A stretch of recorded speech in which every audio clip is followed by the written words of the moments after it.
fans have seen such a wide range of emotions from your character from start to finish on these films. Yeah, exactly. And in these final films, how have you been stretched as an actor? What has been most challenging for you to shoot? Breaking Dawn Part 1, by far. I mean, Jacob's emotions in Breaking Dawn Part 1 go to a whole new level. The great thing is he's a completely different person at the beginning of the movie than he is at the end. He's always had the goal of ending up with Bella. That's always been his priority. And when he realizes that's not happening, he doesn't take it so well. But he's kind of forced to mature and become his own man in Breaking Dawn.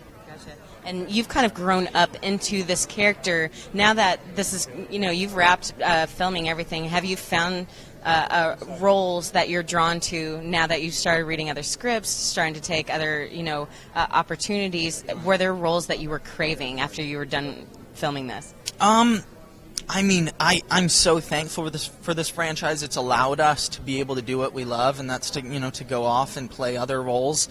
I love challenging myself, so I never want to do the same thing over and over again. And the great thing is I have Abduction coming out in September, and my role in that is completely different than Jacob, and I can't wait for the fans to see that. You're making it very difficult for the rest of us. Another shirtless promo. Oh, stop it. Is that something, now that you're done, is that something you're going to maintain? It must be a heck load of work. It is. It actually, what was surprising to me was it was just as much work to maintain it than it was to put it on in the first place. So definitely my last shirtless scene, I went out, had some cake and ice cream, took a few days off from the gym. It was nice. In this movie, there's a wedding. Unfortunately, it's not your wedding. Unfortunately. Jacob heartbroken? Absolutely. I mean, the great thing about Jacob in Breaking Dawn is he's a completely different person at the beginning of the movie than he is at the end. He is heartbroken, and he doesn't handle it well at the beginning, but throughout the movie he's forced to mature and become his own man, which is great to see. You know what I think would be a great twist? What's that? Not your wedding, but your baby. That's what I'm thinking. Would that be a great little twist in there? Yeah, I would love to see what Stephanie Meyer thinks about that one. Well, you guys are kicking things off here at Comic-Con pretty right, wouldn't you say? I mean, let's hope so. Yeah? We got to live up to the fans. I mean, they've been waiting for a while, so They have. I hope we please them. You are living up to them for sure. And I mean, I can't believe the mass quantity of people that have come out for you guys. Would you like to go and take part in the whole Comic-Con process? Yeah, absolutely. Pretty sure you'd have to dress up though. You'd have to be incognito. It would be a challenge, but it would definitely be fun. Yeah, it would, right? Absolutely. All right, so you guys have filmed the last, part 1, part 2. You filmed the rest of the franchise. What was the most emotional sequence that you had to film in the last 2 parts? It was terrible because my last scene that I filmed in the movie is an extremely emotional scene where I just break down and lose it all. It's at the very end of the movie, and it was the worst scene to possibly do as my last scene in this franchise, because I felt like doing that as well. So it was tough, but the great thing is we're going to be able to spend time together, promoting the movies for the next 2 years. Yeah, will this be a satisfying way to wrap up for all the millions of fans out there? Yeah, absolutely. Yeah. It's always a great time at Comic-Con, and we have a lot of passionate fans come out, and it's kind of our way of just being able to thank them for their support. Finally, what is the greatest thing you think you've taken from this franchise? I mean, our friendships. I mean, nothing can replace those. We all have become so close, and we're gonna be friends for a very long time. What's up, man? Good to see you, dude. Good to see you as well. It seems so repetitive every time we see each other. I say, hey, this movie is the most anticipated film, because it's one after another, it's just man. a testament to those fans, man. It's they never stop. They're amazing. We wouldn't be here without them. Right on. Now, this one obviously is the most controversial of the piece. For people that don't know the story, what kind of makes it that controversial? I don't know. I mean, the book is amazing. I love the last book, and we split it into 2 movies, which I think was the right thing to do. There's just so much to cover. There's Edward and Bella's relationship, and then Jacob finally is forced to get over Bella and mature and become a man. There's all the Cullens, the separating of the wolf pack. There's just so much to cover, and I think it was the right decision to split it into 2. Now, obviously, Team Jacob, they do not end up with Bella, So how does one get over a broken heart, man? How do you tell those fans they got to deal with it? It's tough. Jacob definitely doesn't take it lightly towards the beginning of the film, which is great because to see how he handles it at the beginning of the film and how he matures throughout the film and who he is as a person at the end it's a great journey. Right on, man. Good seeing you. Congratulations. Yeah, great seeing you. All right, take care. Hello and welcome back to EW.com's live coverage of Comic-Con 2011. I'm Dave Karger. I am joined now by Taylor Lautner, who is here with 2 films, but right now we're going to talk about your movie coming out in September called Abduction. Yes. So congratulations on that. Thank you. It's a great starring role and an interesting sounding premise where your character finds a picture of himself on a missing children's website. So Yes. so you find out that you apparently something had happened to you, and you were trying to figure out what it was. Exactly. Yeah, Nathan is a normal teenager who thinks he's living a normal life until he finds this picture, and he learns that his whole life is a lie. And basically, for the rest of the movie, he's on the run, being chased, trying to find his true identity, and it's great. It's a lot of fun. Now, were you pitched the entire plot when you first heard about the movie, or did you discover all the twists and turns by reading the script for the first time? It's actually a funny story. The first time I met with one of the producers, he pitched me a bunch of ideas, and then he gave me like a 2-liner of this thing called Abduction. And there was not a script, it was just an idea, and I said, that's my favorite thing I've heard. So let me know when you get a script on that. A year went by, I got a call saying, hey, you remember that Project Abduction? Well, there's finally a script. So I overnighted it, I read it all at once, and I loved it. I couldn't stop turning the pages, and then we kind of entered development, and it was a lot of work from there. There was a lot more development going into it, but it came together super well. I'm really proud of it. I don't know if you're comfortable right now, but if you'd like another pillow, I can give you this one. If you want something to lean against or Right, just yes, of course. to snuggle with. Or, That made this just that much more comfortable.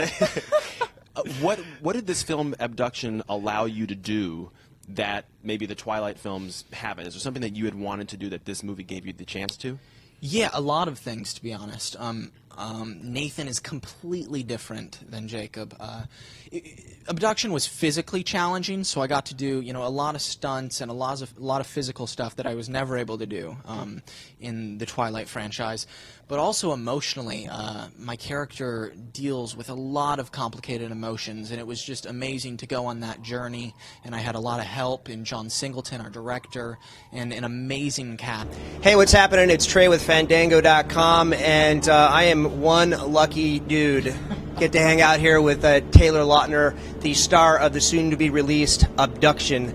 Now, first off, what an awesome scenery behind it. I know, right? Just rocking. It's so cool. It's much better than a hotel room. Yeah, right, right. But there's a reason that we're at a baseball park, right? Yeah. It kind of plays a part in your film, kind of set up the movie for people. Yeah, absolutely. I mean, the major the third act of the movie takes place at PNC Park in Pittsburgh, which is gorgeous, much like this park, but it's a huge action sequence. I'm running through the stadium trying to ditch all the bad guys, and it's a pretty cool sequence. I'm excited for everyone to see it. Now, we don't want to jump ahead too much here, but set up the story. Like, we know the title Abduction, but that could be misleading based on what the story really is about. Yeah. No, it is. Abduction is about Nathan, who is your normal high school guy. I mean, he's completely normal. He parties. He argues with his parents. He's got crushes on girls. And then one day he gets assigned a project on missing persons. And while he's on a missing persons website, he finds a picture of himself. And that basically turns his life upside down. He learns that his entire life is a lie, and for the rest of the movie, he's on the run.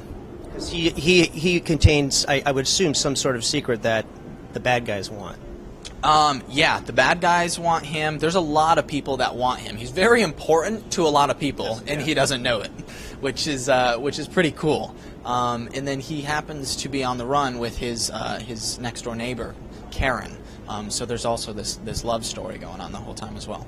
Right on. Well, I think something else that's kind of cool is John Singleton directed this. Yeah. I mean, the guy's a killer director. one thing that he said in an interview, he said, when Taylor finishes this movie, he's going to have a new swagger. Did you? I mean, what do you learn from somebody like that? You learn a lot. He's great. I mean, he's a legend. So it was amazing working with him. We got along great. He's a funny guy, so we were always joking. But no, he's extremely talented, and he did a fantastic job with the movie. Now, he had said that he was going to put you through some things that people haven't seen you do before. What I'm going to assume is the action sequences. It looked like from the trailer you got to do some of your martial arts, which is some of your background. Yeah. No, I definitely I was able to use the martial arts. I was able to do most of my stunts, which was a lot of fun. I know. But actually, the biggest thing that John brought was the emotional side. This character goes through a lot in the movie. He faces a lot of complicated emotions. And before we started filming, John and I sat down and watched movies of actors that I look up to playing roles, similar to Nathan. So we watched Tom Cruise in Minority Report. We watched Harrison Ford in The Fugitive. And we just did a lot of film study, which is John's specialty. Yeah, absolutely. Yeah, he's Mr. Film School. Yeah. It's got a little bit of Bourne Identity feel to it as well. Is that did I catch that? Yeah, that's definitely fair to say. I think Nathan's journey is earlier on than when Jason Bourne's journey started. So it's kind of cool to get a glimpse of, the early stages. But it definitely has that sort of feel. Now, some of your co-stars, Alfred Molina, Sigourney Weaver, Maria Bello, that to me sounds like a master class in acting, especially with Molina, because I know that he teaches a little bit on the side. Yeah, I was so fortunate to be surrounded by a cast like that. Alfred, Sigourney, Maria, Jason Isaacs. Sure, right, Jason. Who's great. Yeah, Lily Collins, and then there's Michael Nyquist, who was the guy in Girl with the Dragon Tattoo. And he's also going to be in Mission Impossible, and he is the bad guy, and he's phenomenal in it. I was surrounded by amazing actors, and I couldn't have done it without them. Now, after doing this type of film, you shot this prior to Breaking Dawn. Did you feel like you grew as an actor? So when you went back to shoot, the Twilight series, you kind of had a little bit more confidence in what you were doing. Yeah, absolutely. I think. Abduction definitely stretched me as an actor, and John, helped a lot with that, and the cast, I definitely it helped because going into Breaking Dawn right after, this Breaking Dawn was definitely my most challenging film emotionally. Jacob goes through a lot in Breaking Dawn, so it was kind of perfect timing. Is it nice to be able to do a movie where you don't necessarily have to take your shirt off, man? Of course, Like they're telling you to throw a front kick at this guy as opposed to taking their shirt off and running across the field. Right. Yeah, no, it's definitely a good feeling. Yeah, there's always the reasons that Jacob has to take his shirt off. Of course, he's a werewolf. He's hot, literally. Yeah. So he's got to take his shirt off. But Nathan doesn't have to do that. I'm always fascinated with martial arts. Now, your background is in what particular technique? I started with Show and Ryu, but that was at the very beginning. I actually I did stuff called extreme martial arts, okay. XMA, and it kind of takes karate to the extreme.